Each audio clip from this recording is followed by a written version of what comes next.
అందరికీ నమస్తే అండి. మనము మనుషులం. మనం నాగరిక సమాజంలో ఉన్నాం.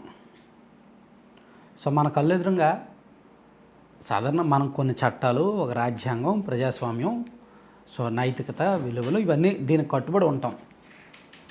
యాక్చువల్లీ జంతు బలి అనేది నిషేధం. దాన్ని ఒక అమ్మవారి గుళ్ళోనో అక్కడ చేస్తేనే ఒప్పుకోరు. కోడిని బలిస్తానన్నా సరే ఒప్పుకోరు. ఏదైనా టెంపుల్లో అమ్మవారికి చూపించి తీసుకొచ్చి ఇంట్లో కోసుకొని తింటారేమో కానీ, ఈవెన్ మేకలను కూడా చూపించి తీసుకొచ్చి ఇంట్లో కోసుకొని తింటారు. అంతేగాని ఒక నాయకుడు పుట్టినరోజు, ఒక పార్టీ అధినేత పుట్టినరోజుకి ఆయనకి మేక చూపించడం ఏంటి అంటే ఆయన తాగుతారండి జగన్మోహన్ రెడ్డి గారు ఏమన్నా? ఇప్పుడు కొంతమంది దేవుళ్ళ కంటే ఇస్తారు, ఎందుకంటే అది ఆచారం, సాంప్రదాయం. జగన్మోహన్ రెడ్డి గారు రక్తాన్ని తాగడం ఆచారమా, సాంప్రదాయమా? ఆయనకు రక్తాన్ని బలివ్వడం ఏంటి? ఆయనకు రక్తాన్ని చూపించడం ఏంటి? అంటే ఆయన మేబీ వైసీపీ కార్యకర్తలకు ఆయన దేవుడు కావచ్చు. దేవుడికి అయితే హారతలు ఇవ్వండి, లేదా పాలాభిషేకం చేయండి, లేదా ఏది పంచామృతాలతో అభిషేకాలు చేయండి. అంత రాక్షసత్వం ఏంటి? అంత అనాగరికత ఏంటి? పైగా బహిరంగంగా వీడియోలు తీసుకొని అంత దారుణమా? మనం ఎక్కడున్నాం మనం? అంటే ఇది ప్యూర్లీ వైసీపీ కార్యకర్తలు. ఈవెన్ వైసీపీ కార్యకర్తలు అయినా సరే మీరు ఒకసారి ఆలోచించుకోండి. ఆ వీడియో చూసిన తర్వాత నేను ఆ వీడియో చూపించలేను, ఎందుకంటే ఆ వీడియో చూపిస్తే యూట్యూబ్ కూడా హర్షించదు, నా ఛానల్ లేపేస్తుంది నేను చూపించిన వెంటనే. అసలు సమాజంలో ఎవరూ హర్షించదు దాన్ని. ఆ వీడియోని ఎవరైనా చూడండి, ఒక పొట్టేల్ని తీసుకొచ్చి ఒక పెద్ద కత్తి తీసుకొచ్చి దాన్ని అడ్డంగా నరికి ఏదో సినిమాల్లో కూడా అటువంటివి చూపించరు, గ్రాఫిక్స్ పెడతారు అంతే. అటువంటిది బహిరంగంగా అలా చేశారంటే ఎంత బరితెకింబంటే, ఎంత అరాచకవాదులండి, ఎంత దుర్మార్గులండి. అసలు సుప్రీంకోర్టు వరకు వెళ్తుంది ఇష్యూ, చాలా సీరియస్ అవుద్ది. ఆ వీడియో వైరల్ అయింది కాబట్టి చాలా సీరియస్ అవుద్ది విషయం. అయితే ఇక్కడితో ఆగదు. దాని మీద వైసీపీ వాళ్ళు ఎంత ఏడిసినా, అదంతా కుట్రపూరితం, అదంతా అది ఇది అని ఎంత ఏడిసినా యూజ్ లేదు. సో అసలు జగన్మోహన్ రెడ్డి గారికి బలి అసలు ఏమనుకుంటున్నారు ఎక్కడనేది కూడా మీకు మేబీ తెలిసే ఉంటుంది. ఎక్కడ నేను చెప్తా ఒక్క నిమిషం. అంటే పుట్టినరోజు వేడుకలను ఎక్కడెక్కడ ఎలా చేశారు అనడానికి ఇది ఒక ఉదాహరణ. అనంతపురం జిల్లా బ్రహ్మసముద్రం మండలం బొమ్మసానిపల్లి రోడ్డు కూడలిలో జగన్ జన్మదిన వేడుకలను పురస్కరించుకొని సర్పంచ్ ఆదినారాయణ రెడ్డి ఆధ్వర్యంలో ఫ్లెక్సీని ఏర్పాటు చేసిన వైసీపీ కార్యకర్తలు 3 పెట్టేళ్లను బహిరంగంగా అభిషేకం చేశారు. అసలు మనం ఏ కాలంలో ఉన్నాము, ఎక్కడున్నాము?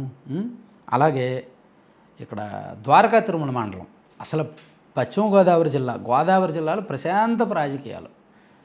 ఇక్కడేమో వైసీపీ కార్యకర్తలు ఎవరో ద్వారకా తిరుమల మండలం రామసింగవరంలో పలువురు వైసీపీ కార్యకర్తలు 2029 ఎన్నికల్లో 88 మ్యాజిక్ ఫిగర్ దాటగానే గంగమ్మ జాతరలో వేట తలలు నరికినట్టు రప్ప నరుకుతాం ఒక్కొక్కడిని అనే వ్యాఖ్యలతో, మీరు 2029 వరకు ఆగాలి రప్ప నరకాలంటే. ఈలోగా ఇది చూసినాడు ఎవరైనా వచ్చి నరికితే, అరే మీరు 2029 వరకు ఆగాలరా, పైగా 88 మ్యాజిక్ ఫిగర్ దాటాలరా, కానీ మాకు ఈలోగా 164 ఉన్నాయని అని చెప్పి వీళ్ళు ఎవరైనా వస్తే అర్థం పర్థం లేదా? ఆలోచించక్కర్లేదా?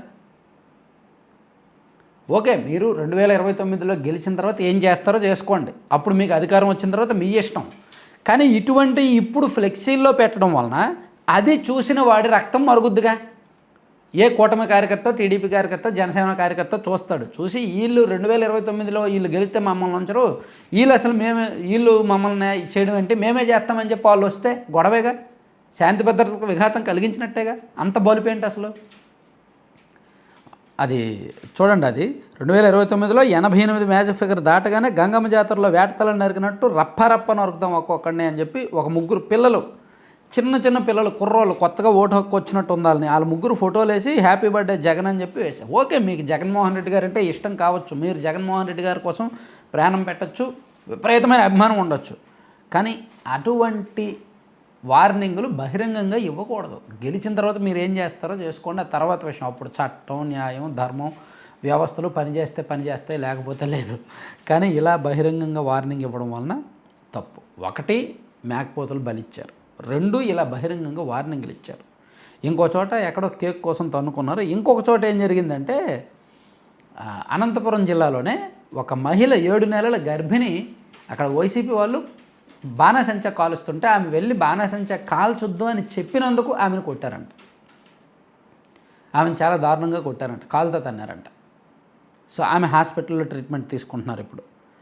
సో గిరీష్ బాబు భార్య 7 నెలల గర్భిణి సంజయ్ తమ ఇంటి దగ్గర బాణాసంచా కాల్చవద్దని వైసీపీ నేతలను కోరారు. దీంతో వైసీపీ వర్గీయులు గొడవకు దిగి రోడ్డు మీ నాయిందా అని దూషిస్తూ అజయ్ దేవ్ అనే వైసీపీ నాయకుడు సంజయ్ గొంతు పట్టుకొని కడుపు మీద కాలితో బలంగా తన్నాడు. ఆమె కుప్పకూలిపోయింది. కుటుంబ సభ్యులు వెంటనే 108లో తనకల్లు ప్రభుత్వ ఆసుపత్రికి తరలించి పరీక్షించి స్కానింగ్ తీయాలని కదిరి ప్రభుత్వ ఆసుపత్రికి పంపించారు. ఎంత బరితెగమంటే ఎంత దారుణం అండి. మనుషుల పశువుల? జగన్మోహన్ రెడ్డి గారు చూడండి, మీ కార్యకర్తలే జంతు బలిస్తున్నారు. మీకు 7 నెలల గర్భిణిని కాలుతో తంతున్నారు, రప్పారప్ప నరికేస్తారంట. ఇవన్నీ ఎందుకంటే ఇక్కడ కొంతమంది అనొచ్చు, దీనికి జగన్మోహన్ రెడ్డి గారికి సంబంధం ఏంటి, నువ్వు ప్రతిదాన్ని జగన్కి ఎందుకు అంటగడతావు అని అనొచ్చు. ఎందుకు అంటగడుతున్నానంటే రప్పారప్ప అని ఎవడో వార్నింగ్ ఇచ్చినప్పుడు జగన్మోహన్ రెడ్డి గారు వద్దు, అటువంటి వద్దు అని చెప్పాలి. దాన్ని ఆయన ప్రెస్ మీట్లో సమర్థిస్తూ మాట్లాడుతున్నాడు. రప్పారప్ప అని ఇచ్చుకుంటారా, అది వాళ్ళ ఇష్టం, అదేదో సినిమాలో డైలాగ్ కదా అని.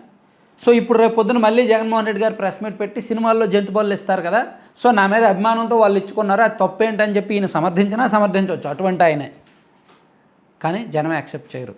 మహిళలను కాలుతో తనడం ఏంటి? అసలు అధికారంలో లేకుండానే ఇన్ని అరాచకాలు చేస్తున్నారంటే పొరపాటున 2029లో గెలిస్తే ఎంత అరాచకం చేస్తారు? సో ఆ 11 కూడా వద్దనుకుంటాం. మేబీ ఆ ఒక్క సీట్ చాలేమో. మేబీ జగన్మోహన్ రెడ్డి గారిని ఆ ఒక్క సీటుకు పరిమితం చేయాలని వైసీపీ కార్యకర్తలు ఫిక్స్ అయినట్టున్నారు. ఇన్నాళ్ళు వైసీపీ సోషల్ మీడియా వాళ్ళు, సాక్షి మీడియా వల్లే ఫిక్స్ అయ్యారేమో అనుకున్నా జగన్మోహన్ రెడ్డి గారిని 11 నుంచి 1 తీసుకురావడానికి. ఆ పార్టీ కార్యకర్తలు అలా ఫిక్స్ అయినట్టున్నారు. కామన్ సెన్స్ మర్చిపోతున్నారు, మానవత్వం మర్చిపోతున్నారు.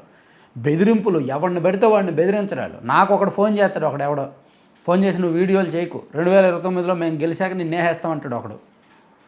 అరే 2029లో గెలిచాక వేస్తావు కదా, నువ్వు నాకు ఫోన్ చేసి బెదిరిస్తున్నావని నేనే ఇప్పుడు ఫోన్ చేసి సైబర్ క్రైమ్ కంప్లైంట్ ఇస్తే నిన్ను ఇప్పుడే వేస్తారా లోపల అని చెప్పి నేను అంట.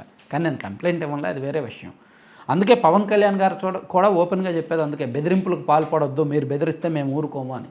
వీళ్ళ సహనంగా ఉన్నంతకాలం వైసీపీ వాళ్ళ ఆటలు సాగుతున్నాయి, కానీ చాలా దారుణంగా చేస్తున్నారు. అసలు అమ్మో, పరమ నీచంగా తయారవుతుంది వైసీపీ పార్టీ సంస్కృతి. నిజంగా ఆ పార్టీలో చదువుకున్న వాళ్ళు ఉన్నారు, విజ్ఞులు ఉన్నారు, చాలా మంచి వాళ్ళు ఉన్నారు, కానీ ఇటువంటి దాన్ని వాళ్ళు కూడా యాక్సెప్ట్ చేయరు అన్నమాట. Thank you.